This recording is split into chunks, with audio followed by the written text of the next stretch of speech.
இந்த பிரம்மாண்ட விழாவை நடத்தி கொண்டிருக்கும் என்னுடைய அருமை நண்பர் ஏசி சண்முகம் சார் அவர்களே, இந்த விழாவிற்காக மலேசியாவிலிருந்து வந்திருக்கும் வையாபுரி அவர்களே, சிலோனிலிருந்து வந்திருக்கும் ராதாகிருஷ்ணன் அவர்களே, இந்த யூனிவர்சிட்டியின் ப்ரொஃபஸர், இங்கு வேலை செய்யும் தொழிலாளர்கள் மற்றும் மாணவ மாணவியர்களே, அவங்க பெற்றோர்களே, இங்கே நான் எதிர்பாராத விதமாக என்னுடைய இத்தனை திரையுலக நண்பர்கள் இங்கே வந்திருக்குது. அவருக்கு நான் எதிர்பார்க்கவில்லை. அவங்களுக்கெல்லாம் பார்த்து எனக்கு சந்தோஷமாக இருக்குது. அண்ட் மதிப்புக்குரிய எம்ஜிஆர் சார் அவரோட பணி புரிந்த ஐஏஎஸ் ஆஃபீஸர்களே, அவருடைய நண்பர்களே மற்றும் பெற்றோர்களே, பத்திரிகை நண்பர்களே, என்னை வாழ வைக்கும் தெய்வங்களான தமிழ் மக்களே,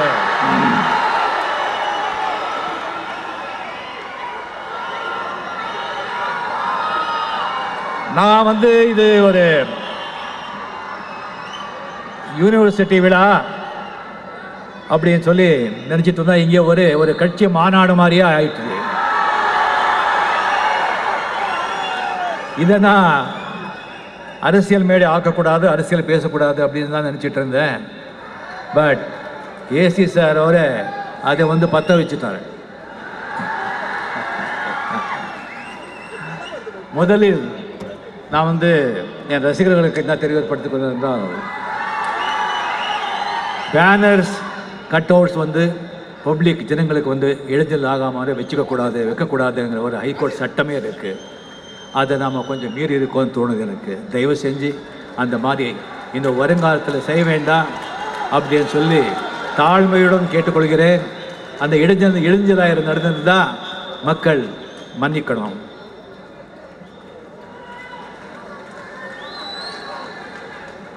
மதிப்புக்குரிய என்னுடைய நண்பர் ஏசி சண்முகம் சார் அவர்கள் 30 ஆண்டுகளாக எனக்கு தெரியும். அவரே சொன்னார், எதிர்பாராத விதமாக மோகன் பாபு என்னுடைய நண்பர், அவர் மூலமாக அவருடைய நட்பு ஏற்பட்டது. அதுக்கப்புறம் அது தொடர்ந்து 96களில் நான் அரசியலுக்கு ஈடுபடணுங்கிற ஒரு சூழ்நிலை வரும்போது, நான் அரசியலுக்கு வந்தே ஆகணும் அப்படின்னு சொல்லி வற்புறுத்திய சில நபர்களில் ஏசி சண்முகம் சார் அவர்களும் ஒருத்தர். அவர் என் மேலே கொண்டிருந்த அன்பு அளவு கடந்தது. அவருடைய வீட்டில் எந்த ஒரு நல்ல ஒரு நிகழ்ச்சி நடந்தால் கூட நம்ம வீட்டில் போகிறதும், நம்ம வீட்டில் நடந்தாலும் அவங்க வீட்டில் வருதும் அப்படியே தொடர்ந்துகிட்டு இருக்கு.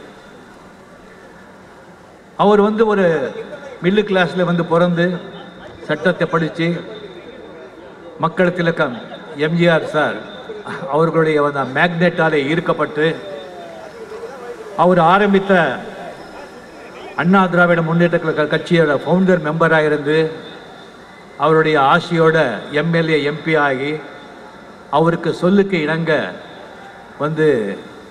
எஜுகேஷன் இன்ஸ்டிடியூஷன் ஸ்டார்ட் பண்ணி அது மிக திறமையாக சுயநலம் இல்லாமல் மாணவர்களுக்கு நல்ல ஒரு கல்வியை கொடுத்து அந்த பேரும் புகழும் பெற்ற பிறகு நேச்சுரலி அது அப்படியே வளர்ந்து பல பிரான்ச்சஸை ஸ்டார்ட் பண்ணி இப்போ 25-30 பிரான்ச்சுகளை ஓப்பன் பண்ணியிருக்காருன்னு சொன்னால் அது அவர் அந்த வித்யைக்கு அவர் கொடுத்துருக்கிற மதிப்பு, அதுக்கு கொடுத்துருக்கிற சேவை.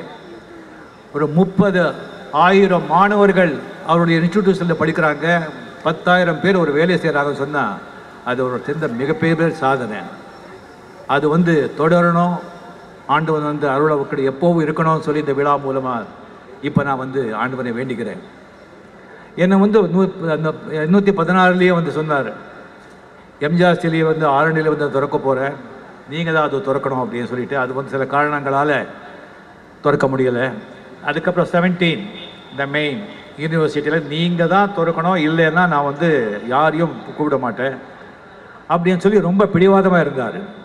நான் எத்தனையோ பெரிய மனிதர்கள்லாம் இருக்கும்போது எம்ஜிஆர் சாருடைய சிலையை நான் திறக்கிறதா அந்த தகுதி எனக்கு இருக்கா அப்படின்னு சொல்லி எனக்கே சந்தேகம்.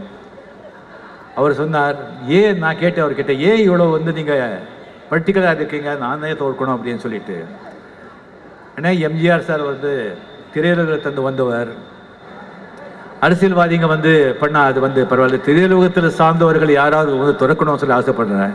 நீங்கள் என்னுடைய நண்பர், நீங்கள் தான் திறக்கணும் அதை அப்படின்னு சொன்னாங்க. 17th வந்து திறக்கிறதா இருந்தது, சில காரணங்களால் அது வந்து போஸ்ட்போன் ஆகிடுச்சு. இப்போது அது வந்து வாய்ப்பு கிடைச்சிருக்கு. இப்போது அரசியல் விஷயங்கள் பேசக்கூடாதுன்னு இருந்தேன். பட் பேசுகிற அளவுக்கு இப்போ நான் வந்து தள்ளப்பட்டிருக்கேன். சில வார்த்தைகள் சில விஷயங்களை மட்டும் அதை மேலே நான் பேச விரும்பலை. ஏன்னா அதெல்லாம் வேறு விழாக்களில் வேறு இதில் நம்ம வச்சுப்போம். மக்கள் திலகம் புரட்சி தலைவர் அவங்களுடைய 100ஆண்டு விழா, அவருடைய ஆட்சி, அதிமுக ஆட்சி தான் நடக்கிறது. ஊரெல்லாம் போயிட்டு அவங்களுடைய 100ஆண்டு விழாவை கொண்டாடுறாங்க. மக்கள் திரும்ப அவர்கள் வந்தது சினிமா உலகத்திலிருந்து, நம்ம உலகத்திலிருந்து, நம்ம சினிமா இண்டஸ்ட்ரியிலிருந்து. இதுதான் அவருடைய தாய் வீடு. அது மட்டும் இல்லை, அவருடைய இதய தெய்வம் கும்பிட்ற மதிப்புக்குரிய ஜெயலலிதா அவர்களும் இந்த திரை உலக தாய் வீட்டிலிருந்து தான் வந்தவர்கள் தான். அதை மதித்து பெரிய நம்ம தாய் வீடு சேர்ந்த நம்ம சினிமா உலகத்திலிருந்து கூப்பிட்டு ஒரு பெரிய விழா செஞ்சு இந்த ஆட்சி எம்ஜிஆர் சாரை வந்து ஒரு பெரிய மரியாதை செய்யணும் அப்படின்னு சொல்லுவாங்கன்னு சொல்லி நான் நினச்சிக்கிட்டு இருந்தேன். அப்போ வந்துட்டு எனக்கும் மரியாதைக்குரிய எம்ஜிஆர் சார் அவர்களுக்கும் இருக்கிற அந்த பந்தம், அந்த தொடர்பு, இது யாரும் நிறைய பேருக்கு தெரியாது. அது எல்லாத்தையும் நான் வந்து பகிர்ந்து கொள்ளணும்னு சொல்லி நான் ரொம்ப ஆர்வமாக இருந்தேன். ஆனால் அந்த மாதிரி நிகழ்ச்சி அவர் செய்யவே இல்லை. அதுக்கு மாறாக ஏசி சார் இங்கே செஞ்சுருக்காங்க. அவருக்கு கொஞ்சம் மனமார்ந்த நன்றியை தெரிவித்துக் கொள்கிறேன். ஏன் சினிமா உலகத்தை வந்து அவங்க வெறுக்கிறாங்க? சினிமா உலகத்திலேருந்து இன்னொரு அரசியலுக்கு இன்னொருத்தர் வரக்கூடாது அப்படின்னு சொல்கிறாங்க. ஏன்னு சொன்னால், நாங்கள் வந்து கரைவெட்டியை கழட்டி விட்டு பேண்ட்டு ஷர்ட்டு போட்டு மேக்கப் போட்டு விக்கு போட்டு உங்கள் ஹீரோயின்ஸ் கூட டியூட் பாட நாங்கள் வரல. நீங்கள் ஏன் அது எல்லாத்தையும் விட்டுட்டு கரைவேட்டி கட்டி மைக்கை பிடிச்சி எங்கள் வேலைக்கு வர்றீங்க அப்படின்னு கேட்குறாங்க. ஐயா, நான் மற்றவங்களை பற்றி சொல்லலை, என்னை பற்றி சொல்கிறேன். நான் என் வேலையை ஒழுங்காக செஞ்சிட்ருக்கேன். என் வேலை நடிகனாக வந்து 67 வயசுலையும் மகள் வச்சிட்ருக்கேன். ஆனால் நீங்கள் உங்கள் வேலையை சரியாக செய்யலையே ஐயா. நீங்கள் உங்கள் வேலையை சரியாக செய்யலையே. 96 இந்த அரசியல் அந்த தண்ணி எம்எல்ஏவும் பட்டுடுச்சு. அதனால் வந்து அந்த அரசியல் பற்றி அப்பப்போ நான் வந்து தெரிஞ்சுக்கிறேன். அரசியல் சுயதாக இது பண்ண நான் வந்து தெரிஞ்சுக்க அப்போலேருந்து ஆரம்பிச்சுட்டு இருந்தேன். மதிப்புக்குரிய பெரியவர் டாக்டர் கலைஞர் அவர்களோட பழகினது, மதிப்புக்குரிய பெரியவர் அமரர் மூப்பனார் அவர்களுடைய பழகினது, மதிப்புக்குரிய பெரியவர் என்னுடைய நண்பர் ஜோசா அவர்களுடைய பழகையை நானும் கொஞ்சம் அரசியல் கற்றுட்ருக்கேன். எங்கெங்கே தப்பு நடக்குது, என்ன நடக்குதுன்னு தெரியும். எனக்கும் மக்களுக்கு செய்கிற கடமை இருக்குது. அதனால்தான் நான் அரசியலுக்கு நான் வர்றேன்னு சொன்னேன். நான் அரசியலுக்கு வரேன்னு சொன்ன உடனே நான் வந்து உங்களை வந்து என்னை வந்து ரத்ன கம்பளி போட்டு வரவேற்று வாழ்த்து சொல்லி நான் எதிர்பார்க்கலை. நீங்கள் வாழ்த்துக்கள் சொல்ல வேண்டிய அவசியம் இல்லை. ஆனால் ஏன் ஏளனம் பண்ணுறீங்க? ஏன் டிஸ்கரேஜ் பண்ணுறீங்க? அரசியல் பாதை வந்து எனக்கும் தெரியும். பூ பாதை இல்லை, முள்ளுகள் இருக்கிற பாதை, பாம்புகள் இருக்கிற பாதை, கல்லுகள் இருக்கிற பாதை அப்படின்னு உங்களுக்கும் தெரியும், எனக்கும் தெரியும். எனக்கு தெரிஞ்சிருந்தும் இந்த வயசில் வந்துட்டு எனக்கு எல்லாமே இருந்து கூட மக்கள் நல்லது பண்ணணும்னு சொல்லி நான் அரசியலுக்கு வரணும்னு சொன்னால் அதை நீங்கள் வந்து ஏன் வந்து எழுத பண்ணிக்க? அது நிஜமாக எனக்கு அதெல்லாம் வேண்டாங்க. இந்த திட்டுப்புடி இந்த அரசியல் வேண்டாம், போதும், நிறுத்திக்கலாம். எல்லாரும் வந்து எம்ஜிஆர் விட முடியாது அப்படின்னு சொல்கிறாங்க. சினிமாலேருந்து வர்றவங்க எல்லாம் அரசியலில் எல்லாரும் எம்ஜிஆர் ஆக முடியாதுன்னு சொல்கிறாங்க. சத்தியமாக யாரோ எம்ஜிஆர் ஆக முடியாது. எம்ஜிஆர் ஒரு யுக புருஷர், பொன்மன செம்பல், மக்கள் திலகம். இன்னும் 100 ஆண்டு இல்லை, 1000 ஆண்டானு கூட அந்த மாதிரி ஒருத்தர் பிறக்க முடியாது. அவரே பிறக்க வந்தாதான் உண்டு. மக்கள் திலகம் எம்ஜிஆர் மாதிரி ஒருத்தர் ஆகணும்னு சொன்னா அவனோட பைத்தியக்காரர் யாருமே இருக்க மாட்டான். ஆனால் அவரு கொடுத்த அந்த நல்லாட்சி, அந்த ஏழைகளுக்கான ஆட்சி, சாமானிய மக்களுக்கான ஆட்சி, மத்தியஸ்தர குடும்பங்களுக்கான ஆட்சி என்னால கொடுக்க முடியுங்கிற நம்பிக்கை எனக்கு இருக்கு.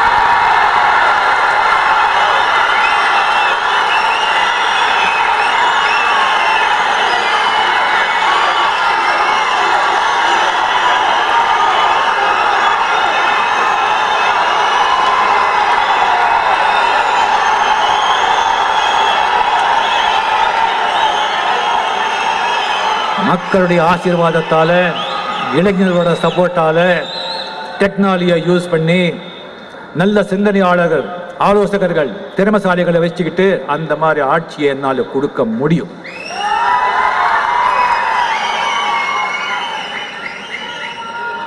அவங்க கேட்குறாங்க, என்ன அது ஆன்மீக அரசியல், ஆன்மீக அரசியல் அப்படின்னு.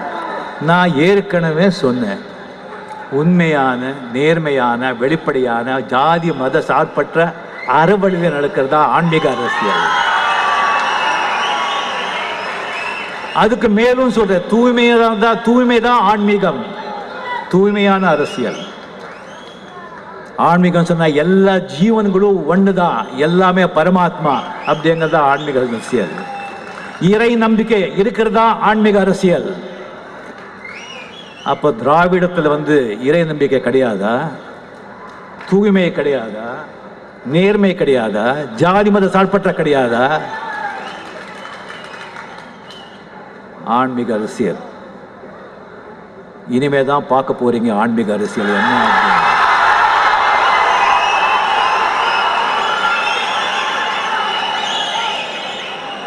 ஒரு சின்ன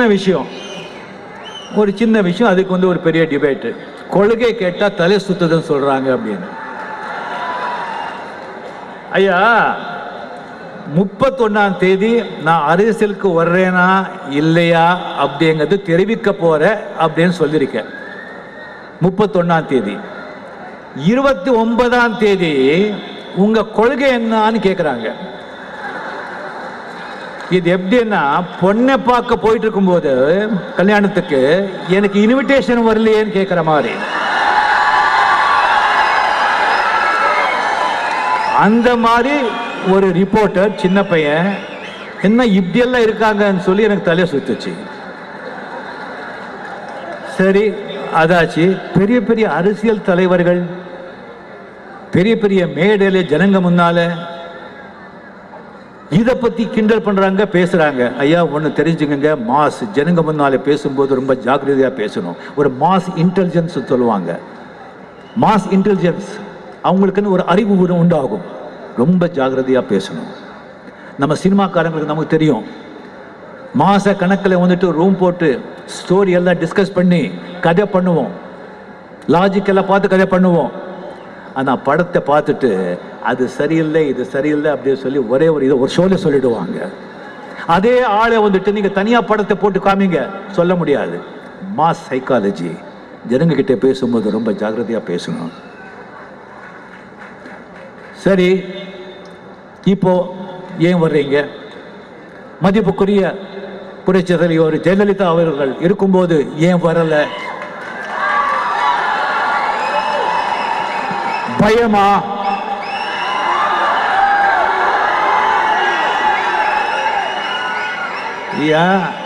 மறுபடியும் 96 பத்தி சொல்ல வேண்டிய அவசியம் இல்லை, எல்லாருக்கும் தெரியும். அவர் இருக்கும்போது நான் வாய்ஸ் கொடுத்தவன், எனக்கு எதுக்கு பயம்?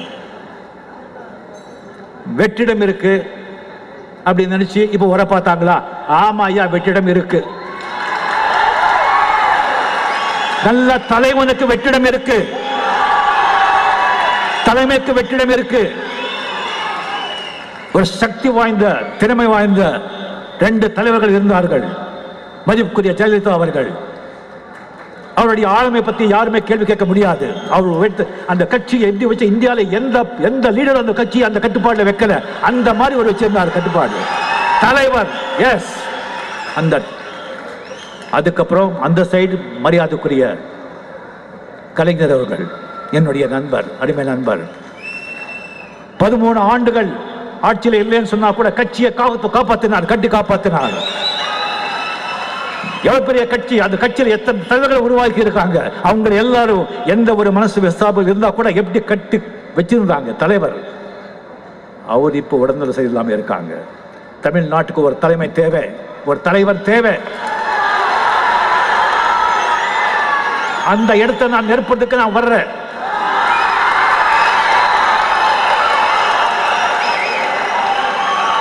ஐயா, நம்ம பக்கம் ஆண்டவனே இருக்கான்.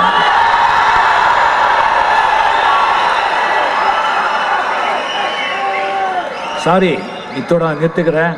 பேச நான் மறுபடியும் நிறைய திங்க இருக்கோம். விஷயத்துக்கு வர முக்கியமாக இது நாம் எல்லாரும் மதிப்புக்கூடிய புரட்சி தலைவர் எம்ஜி ராமச்சந்திரன் அவர்களுடைய 100ஆண்டு விழா. நான் நடிகர் திலகம் சிவாஜி கணேசன் சாருடைய ரசிகன். நான் சென்னைக்கு வந்த பிறகு, சினிமா இண்டஸ்ட்ரிக்கு வந்த பிறகு புரட்சி தலைவர் அவர்களை பற்றி கேள்விப்பட்டு அவருடைய வாழ்க்கை வரலாறுலாம் பார்த்து, அவர் எப்படி நடந்துட்டார், அவருடைய சாதனைகள் எல்லாம் பார்த்து, ஆஃப் ஸ்கிரீன்ல வாழ்க்கையில் நான் அவருடைய பெரிய ரசிகன் ஆயிட்டேன், அவருடைய பெரிய வெறியனும் ஆயிட்டு. இப்போ எல்லாத்தையும் சொல்றேன் நான். அவருடைய சாதனைகள்,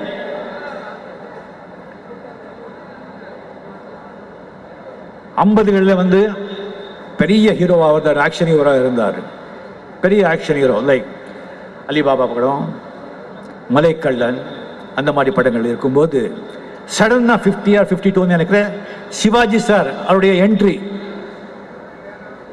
பராசக்தி, ஒரே ஷோல நடிப்பு அங்கிறது என்னங்கிறதே மாத்திட்டாங்க. வசன உச்சரிப்பு என்னங்கிறதே மாத்திட்டாங்க. இதாண்டா நடிப்பு, இதான் வசன உச்சரிப்பு அப்படின்னு சொல்லி ஒரு புரட்சியை உண்டாக்குனாங்க நடிகர் திலகம். அந்த காலகட்டத்தில் பெரிய பெரிய ப்ரொடியூசர்ஸ், பெரிய பெரிய டைரக்டர்ஸ் எல்லாம் சிவாஜி சார் பின்னாலே போனாங்க. எம்ஜிஆர் சார் கதையை முடிஞ்சு போச்சேன்னு நினைச்சாங்க. அவ்வளோதான் அப்படின்னு சொன்னாங்க. அப்போ எம்ஜிஆர் சார் படம் ப்ரொடியூஸ் பண்ணாங்க. அவர் சொந்தமாக ப்ரொடியூஸ் பண்ணுறது மட்டும் இல்லைங்க, மாணவர்கள்லாம் தெரியாது, அந்த படத்தை அவரே டைரக்ட் பண்ணார். இவருக்கு தேவையாயுது, கெட்ட காலம் வந்தா இப்படிதான் அப்படிதான் நினைச்சாங்க. அந்த படம் நாடோடி மன்னன் இதிகாசம் படிச்சது. டைரக்டர்ஸ் எல்லாம் நடுங்கிட்டாங்க. நான் யாரு நிரூபிச்சாரு. நீங்க யாரும் வரலனாலும் பரவாயில்ல, நானே படம் எடுத்து நானே டைரக்ட் பண்ணி நானே போறேன் அப்படின்னு சொல்லிட்டு, அப்போலிருந்து அவர் செட்டுக்குள்ளே வந்தாலே டைரக்டர்ஸ்க்கெல்லாம் வேறுக்கும். அந்த மாதிரி சாதனை படித்து காட்டியவர்.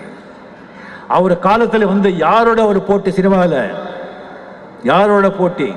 சிவாஜி கணேசன் சார். நடிப்பில் இமயம் நடிகர் திலகம். அனைத்து இந்தியாவில் அனைத்து பெரிய பெரிய நடிகர்கள், ராஜ் கபூர்லேருந்து இருந்து இந்த மாதிரி சிவாஜி சார் மாதிரி ஒரு ஷாட் கூட நம்மால் ஆக்ட் பண்ண முடியாது அப்படின்னு ஒத்துக்கிட்ட ஒரு சான்றிதழ் கொடுத்த நடிகர். அவருக்கு போட்டியா எம்ஜிஆர் சார் நடிச்சு அவரை விட பெரிய மார்க்கெட் சம்பாதிச்சு, அவருடைய பெரிய பணம் சம்பாதிச்சு, அவரை விட பெரிய படங்களை கொடுத்து சாதனை பண்ணி நின்னார் இல்ல, அது எம்ஜி ராமச்சந்திரன் சார். சினிமாவில் அவர் செஞ்ச சாதனை. அரசியல்ல யார் அவருக்கு போட்டி? மதிப்புக்குரிய டாக்டர் கலைஞர் அவர்கள். அவர் மாதிரி ஒரு எழுத்தாளர் இந்தியாவிலேயே கிடையாது. அவர் மாதிரி ஒரு பேச்சாளர் இந்தியாவிலேயே கிடையாது. அவர் மாதிரி ஒரு அரசியல் ஞானி இந்தியாவிலேயே கிடையாது. அவர் மாதிரி ராஜதந்திரி இந்தியாவிலேயே கிடையாது. அவரை 13 ஆண்டுகள் கோட்டையில முதலமைச்சர் சேர்ப்பக்குமே திரும்பி பார்க்காத மாதிரி வச்சவர் மக்கள் எம்ஜிஆர் அவர்கள். அது என்ன சாதாரண சாதனையா?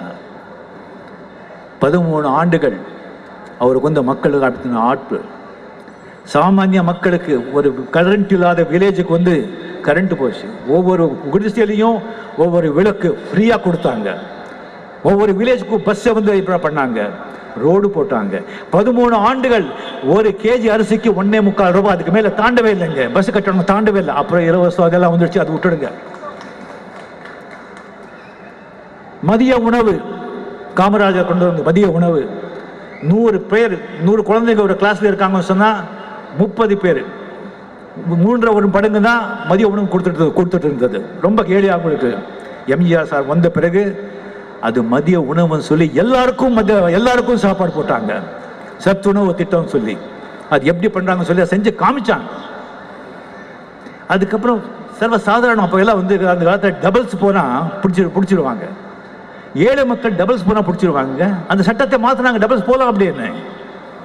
அப்புறம் சந்தேகத்தில் வந்து யாருக்கு வேணும் மேலும் கேஸ் போடலாம், அப்படி ஒரு சட்டத்தை மாத்தினாங்க. அது 20,000க்கு மேலே கொடுத்த ரேஷன் கடைங்க ஆரம்பிச்சு ஊழியருக்கு வந்து சம்பளம் கொடுத்தாங்க. அதனால் தாங்க கம்ப்ளீட்டா 13 ஆண்டுகள் இருந்து கடைசியில் அவர் ஜெயிச்சது அமெரிக்கால இருந்து. அவரோட உயிரோட இருக்காங்களான்னு கேட்டாங்க. ஐயா அவர்கிட்ட பேச முடியாதுன்னு சொன்னா பரவாயில்லைன்னு சொன்னாங்க. அவரால் செயலாற்ற முடியாது, பரவாயில்லை, அந்த மகான் உயிரோட இருந்தா மட்டும் போதும், அவங்கள தான் ஓட்டு போடுறோம்னு சொல்லி குத்துறாங்க. மா மனிதர் அவர் வந்து காலமாயிட்டு இப்போ கூட வந்து சமாதியில வந்துட்டு அந்த வாட்ச் சத்தம் இன்னும் கேட்குதா அப்படின்னு சொல்லி இன்னும் ஜனங்க கேட்டுட்டு இருக்காங்க. தெய்வ பிறவிங்க, தெய்வ பிறவி. அவருடைய 100ஆண்டு விழா. எனக்கும் வந்து ஒரு 2 இன்சிடென்ட்டு நடந்திருக்கு அவர் கூட. அது எங்கேயும் நான் சொன்னதில்லை, நான் இப்போ உங்ககிட்ட சொல்ல போறேன். அவர் வந்து நான் முதல்ல நான் பார்த்தது, நான் ஃபிலிம் இன்ஸ்டியூட்டில் படிக்கும் போது 73 கிளாஸஸ் எல்லாம் முடிஞ்சது. நான் மட்டும் ஏதோ டெலிஃபோன் பேசணும்னு சொல்லி வெளியே வந்து நின்றுட்டு இருக்கேன். அவர் ஆயா இருந்தாங்க, அவங்க தொடச்சிட்டே இருக்காங்க. நல்ல சீரியஸ், யாருக்கிட்டே பேச மாட்டாங்க. தொடப்பக்கட்டையெல்லாம் போட்டு அப்படியே ஓடுறாங்க. எங்கடா ஓடுறாங்கன்னு பார்த்தா ஒரு அம்பாசடர் காரு அப்படியே அந்த கிளாஸ் இறங்கினா தொப்பி போட்டு கண்ணாடி போட்டு ஆப்பிள் கலர், மஞ்சள் கலைஞ்ச ஆப்பிள் கலர்ல சூரிய மாதிரி ஜொலிச்சுக்கிட்டு ஒரு முகம். இவருக்கு வந்து சந்திரன் பேர் வச்சிருக்காங்கன்னு எனக்கு ஆச்சரியமாச்சு. ஃபர்ஸ்ட் டைம் அப்போதான் அவர் நான் பார்த்தது. அதுக்கப்புறம் வந்து 75 முன்று முடிச்சோம். வாகினி ஸ்டுடியோவில் வந்து செட்டு போட்டிருக்காங்க. அந்த செட்டில் நான் வந்து முன்று முடிச்சு ஷூட்டிங் போயிட்டு இருக்கும்போது ஒன் டே பார்த்தா எல்லாருமே அலர்ட்டாக இருக்காங்க, எல்லாருமே ஓடுறாங்க, எல்லாம் க்ளீனாக இருக்குது, எல்லாம் சைலண்ட்டாக இருக்காங்க. என்ன அப்படின்னு சொன்னால் சின்ன ஒரு ஷூட்டிங், எம்ஜிஆர் சார் ஷூட்டிங் சொல்கிறாங்க. ஸோ சினிமா இண்டஸ்ட்ரியில் இருக்கும்போதே ஒரு ராஜா மாதிரி இருந்தாங்க, அரசியலில் மட்டும் ஒரு ராஜா இல்லை. அப்போவே வந்துட்டு முதல்ல வந்து சவுத் இந்தியாவில் வந்து முதல்ல வீட்டில் ஸ்விம்மிங் பூல் வச்சது அவர் தான், வீட்டில் கேரவன் வச்சது அவர் தான், வீட்டில் ஜிம் வச்சதும் அவர் தான். Computer stunt group, dance group, production group, assistant director group, அங்கிருந்த எல்லாருக்கும் நிறைய பேருக்கு ஏழைங்களுக்கு வந்துட்டு மாதம் 300 ரூபாய் 400 ரூபாய் 500 ரூபாய்னு பல ஆயிரக்கணக்கில் மாதம் பணம் போகும். அதுக்கு வந்து ஆளுங்க வச்சிருந்தாங்க. கம்ப்ளீட் செகண்ட் அன்னைக்கு போனால் அந்த ஆளுங்க வந்து இப்படி சைலண்டாக நின்னா பணம் எல்லாம் சேர்ந்து போச்சுன்னு அர்த்தம். அப்படி கை கட்டி நின்னா ஏதாவது ப்ராப்ளம் இருக்குன்னு அர்த்தம். அவருக்குன்னு அந்த சபாபதி கொஞ்சம் ஆளுங்க வச்சிருந்தாங்க, ஒன்னொன்னுக்கு ஆளுங்க வச்சிருந்தாங்க. ஸோ அவர் பணம் கொடுத்தே செவந்த கையங்க. அவர் வந்து அவரால் வந்து எத்தனை பேரை உதவி பண்ணியிருக்காங்கன்னு தெரியாது, இன்க்ளூடிங் மிஸ்டர் ரஜினிகாந்த். அது சொல்ற 1978 எனக்கு வந்து உடம்பு சரியில்லை, நர்வஸ் பிரேக் டவுன். விஜய் ஹாஸ்பிட்டலில் வந்து அட்மிட் ஆயிருக்கேன், nervous breakdown completely. Day and night வேலை செஞ்சு அங்கே இருக்கும்போது எம்ஜிஆர் சார் அவர்கள் வந்து வாரத்துக்கு ஒரு வாட்டி 2 வாட்டி அவரே ஃபோன் பண்ணி எப்படி இருக்காரு அப்படின்னு சொல்லி விசாரிச்சுட்டு இருந்தாங்க. அங்கே 2 மாதம் கழிச்சு 2 மாதம் அங்கே இருந்து நான் குணமடைஞ்ச பிறகு என்னை வெளியே விட மாட்டேங்கிறாங்க, அப்படியே உட்கார வச்சுருக்காங்க. ஏன்னு சொன்னால் நான் வந்து ஒரு ஃபோன் வருது சிஎம் ஆஃபீஸில் இருந்து அப்படின்னு சொல்லிட்டு. ஏன் அப்படின்னா டிஸ்சார்ஜ் ஆன பிறகு அவர்கிட்ட சொல்லிட்டு தான் போனோம், நான் பேசணும்னு சொல்லி எம்ஜிஆர் சார் சொல்லியிருக்காங்க, சீஃப் மினிஸ்டர் அப்போ. அதுக்கப்புறம் ஃபோனில் வந்தாங்க. ஃபோனில் வந்து எப்படி இருக்கீங்க, நல்லா இருக்கீங்களா, நான் 2 நாள் டெல்லி போயிட்டு இருக்கேன், போயிட்டு வந்த உடனே நீங்கள் வந்து என்ன பாருங்க அப்படின்னு சொன்னாங்க. 2 நாள் கழிச்சு டி நகரில் ஆஃபீஸ் அங்கே போனேன். அங்கே போய் பார்த்த பிறகு என்கிட்ட சொன்னாங்க, பார்ப்பா தம்பி, நடிகனுக்கு வந்து உடம்பு தான் மூலதனம், அதை உடம்பை நல்லா பார்த்துக்கணும், அதை உடம்பை ஜாகிரதையாக பார்த்துக்கணும். ஸ்டண்ட்ல எல்லாம் வந்து ரிஸ்க் எடுக்காத, ஸ்டண்ட் பண்ணுறதுக்குன்னு ஆளுங்க இருக்காங்க, அது ரிஸ்க் எடுக்காது. அது முன்னாலே கொஞ்சம் ஒரு ஆக்சிடென்ட் நடந்தது. அது முடித்த பிறகு சொன்னாங்க, கல்யாணம் எப்போ பண்ணிக்கிறேங்க? இல்லை, இன்னும் பொண்ணு பார்க்கல, முதல்ல கல்யாணம் பண்ணிக்கங்க, நல்ல ஒரு குடும்ப பொண்ணை பார்த்து நீ கல்யாணம் பண்ணிக்கும், முதல்ல பொண்ணை பார்த்தா என்கிட்ட தான் சொல்லணும், நான் கல்யாணத்துக்கு வர்றேன் அப்படின்னு சொன்னாங்க. அதுக்கப்புறம் என் மனைவி லதாவை நான் பார்த்தேன். ஒரு 2-3 மாதத்தில் நான் எங்கள் அண்ணாவும் கூட சொல்லலை, எம்ஜிஆர் சாருக்கு தான் சொன்னேன், இந்த மாதிரி நான் பொண்ணை பார்த்துருக்கேன் அப்படின்னு. ரொம்ப சந்தோஷப்பட்டார், சீக்கிரம் கல்யாணம் பண்ணிங்க, சந்தோஷமாக நான் வர்றேன் அப்படின்னு. அதுக்கப்புறம் 5-6 மாதம் ஆச்சு. அவங்க வீட்டில் மிஸ்ஸஸ் வீட்டில் ஒத்துக்கலை. மிஸ்ஸஸ் ஒத்துக்கிட்டாங்க, அவங்க வீட்டில் கொஞ்சம் ப்ராப்ளம் பண்ணிட்டு இருந்தாங்க. சினிமாக்காரங்க வந்து பொண்ணு கொடுக்குறது கொஞ்சம் அது நர்வஸ் பேக்ரவுண்ட் எல்லாம் எனக்கு இருந்தது இல்லையா, அந்த ரெப்புடேஷன் எல்லாமே. 5 மாதம் கழித்து என்கிட்ட கேட்டாங்க, என்ன ஆச்சுப்பா கல்யாணம் அப்படின்னு. இல்லை சார், நான் சார் தான் கூப்பிட்றேன். இல்லை சார், அது வந்து கொஞ்சம் லேட் ஆகிட்டுருக்கு, கொஞ்சம் அவங்க ஏதோ ஒத்துக்கிறது கொஞ்சம் லேட் பண்ணிட்டுருக்காங்க அப்படின்னு. 3வது நாள் 2வது நாளே வந்து அவங்க வீட்டில் ஒத்துக்கிட்டாங்க. அப்புறம் வந்து எனக்கு கேட்டு எப்படி திடீர்னு ஒத்துக்கிட்டாங்கன்னு சொன்னால், மிஸ்டர் ஒய்ஜிபி அப்படின்னு சொல்லிட்டு அவர் வந்து எம்ஜிஆர் சாருக்கு நல்லா தெரியும். ஒய்ஜிபியோட ஃபேமிலி உறவினர் தான் என்னுடைய வைஃப் லதா அவர்கள். MGR sir YGP sir phone பண்ணி, ஏன் தயங்குறீங்க, நல்ல பையன், கொஞ்சம் கோபக்கார, உங்கள் பொண்ணை கொடுங்க, நல்லா வச்சுப்பா அப்படின்னு சொல்லி எம்ஜிஆர் சார் சொல்லியிருக்காங்க. ஊடகங்களுக்கு ஏதாவது டவுட் இருந்தால் மிஸ்ஸஸ் ஒய்ஜிபி அவர்கள் இன்னும் உயிரோடு இருக்காங்க, அவங்கக்கிட்ட கேட்டு நீங்கள் தெரிஞ்சுக்கலாம். நான் இப்போ வாழ்க்கையில் சந்தோஷமாக இருக்கேன்னு சொல்ல அதுக்கு காரணமே பொன்மன செம்பல் எம்ஜிஆர் சார் அவர்கள். அதுக்கப்புறம் 1984 நான் ராகவேந்திரா திருமண மண்டபம் நான் கட்டிகிட்டு இருக்கேன். கட்டிட்டு வந்து யூனிவர்சிட்டிக்கு வந்து நான் அப்ளை பண்ணிவிட்டு, பட் ஃபவுண்டேஷன் எல்லாம் ஈஸியாக கழிச்சிடும், எல்லாமே ரூல்ஸ் வயலேஷன் எல்லாம் இல்லை. கம்ப்ளீட்டாக வந்து நம்ம வந்து அப்ளிகேஷன் கொடுத்து ஃபவுண்டேஷன் போட்டு ஃபர்ஸ்ட் ஃப்ளோர் எழுப்பிட்டு இருக்கோம். பட் பெர்மிஷன் கொடுக்க மாட்டேங்கிறாங்க, ஸ்டார்ட் பண்ணுறாங்க. ஸ்டாப் பண்ணி பார்த்தா என்ன அப்படின்னு சொல்லி கொஞ்சம் வேலை நிறுத்துங்க. ஒரு நபர், நான் பேர் சொல்ல விரும்பலை, ஒரு நபர் வந்துட்டு யாரோ அந்த லேண்ட் புரோக்கர்ஸ் எல்லாம் ஏதோ ப்ராப்ளம் இருக்குது அப்படின்னு சொல்லிட்டு அந்த ஃபைலை வந்துட்டு மேலே போகிறதுக்கே விடாமல் தடுக்கிறாங்க. நான் என்னடா இது அப்படின்னு சொல்லிட்டு, சரி நீங்கள் போய் பாருங்க ஏன்னு சொல்லி நம்ம ஆளுங்க இருக்கிறது சொல்கிறேன். இங்கே பார்க்கவே மாட்டேங்கிறாங்க, அப்பாயின்மெண்ட்டே கொடுக்க மாட்டேங்கிறாங்க. சரி, அதுக்கப்புறம் நானே போனேன், எனக்கும் அப்பாயின்மெண்ட் கொடுக்கல. 6 மாதம் 7 மாதம் ஆச்சு, மழை காலம் வந்துட்டுருக்கு.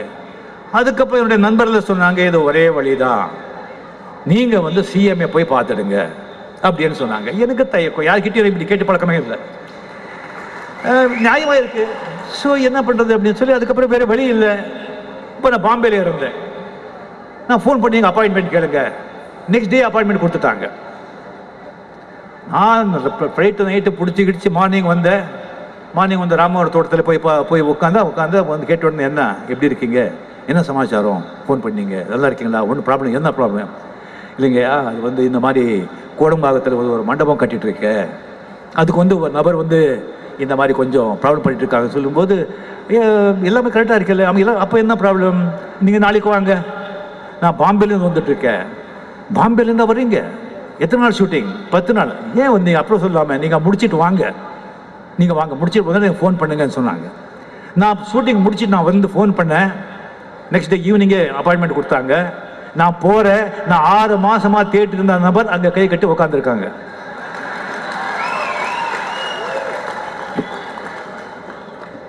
அவர் உட்காந்து, எம்ஜிஆர் சார் அப்போ உடம்பு சரியில்லை, ட்ரீட்மெண்ட் பண்ணிட்டு வந்துருக்காங்க. வந்து உட்காந்து அவர்கிட்ட கேட்டாங்க, யார் தெரியுமா?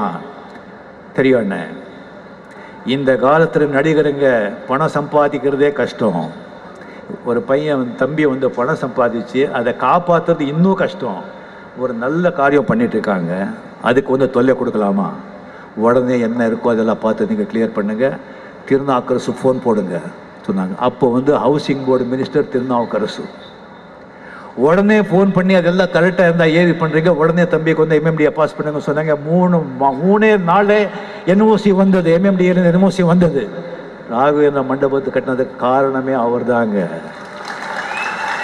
இதில் வந்து ஊடகங்களுக்கு ஏதாவது டவுட் இருந்தால் திருநாவுக்கரசு இருக்காங்க, போய் கேட்டு தெரிஞ்சுக்கோங்க.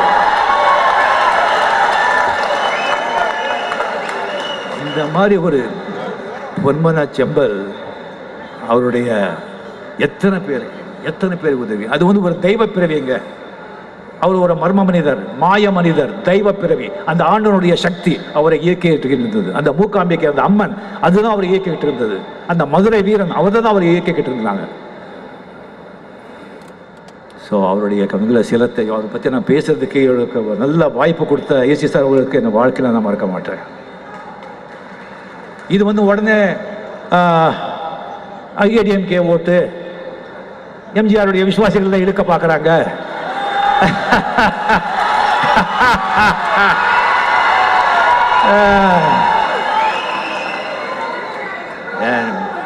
இது வந்து மாணவர்கள் வந்து ஜென்ரேஷன் இந்த ஒரு விழாவுக்கு வந்திருக்கேன். நான் வந்து ஏதோ ஒரு அறிவுரை சொல்லணும்னு சொன்னால் கூட டெஃபினட்டாக சொல்லி எனக்கு தெரிஞ்சது வந்து நான் உங்களுக்கு சொல்கிறேன். நம்ம மனுஷ ஜென்மத்திலையும் வந்துட்டு வசந்த காலம் அப்படிங்கிறது அந்த மாணவ பருவம் தான். அந்த பருவத்தில் வந்து சுக சந்தோஷம் வந்து வாழ்க்கையில் என்ன நீங்கள் வந்தால் கூட அந்த சந்தோஷம் கிடைக்காதுங்க. ஸோ அந்த சந்தோஷமான நாட்கள் அட் த சேம் டைம் ரொம்ப சோதனையான நாட்கள் கூட.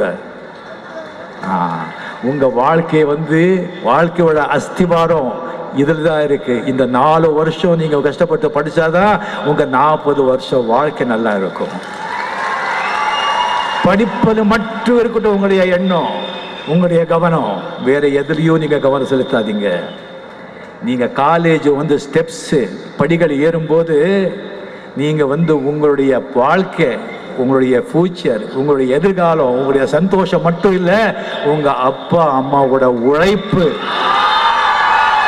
அவங்களுடைய சந்தோஷம், அவங்களுடைய எதிர்காலம் கூட சுமந்துக்கிட்டு அந்த படியை ஏறிட்டு இருக்கீங்க. அந்த மறந்துடாதீங்க.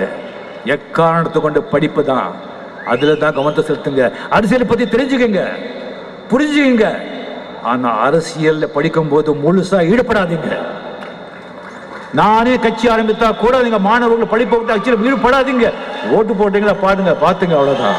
படிப்பு தான் முக்கியம்.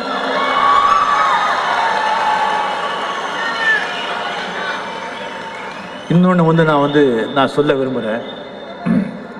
என்னுடைய கொஞ்சம் அதிகமாக பேசிட்டு இருக்கணும்.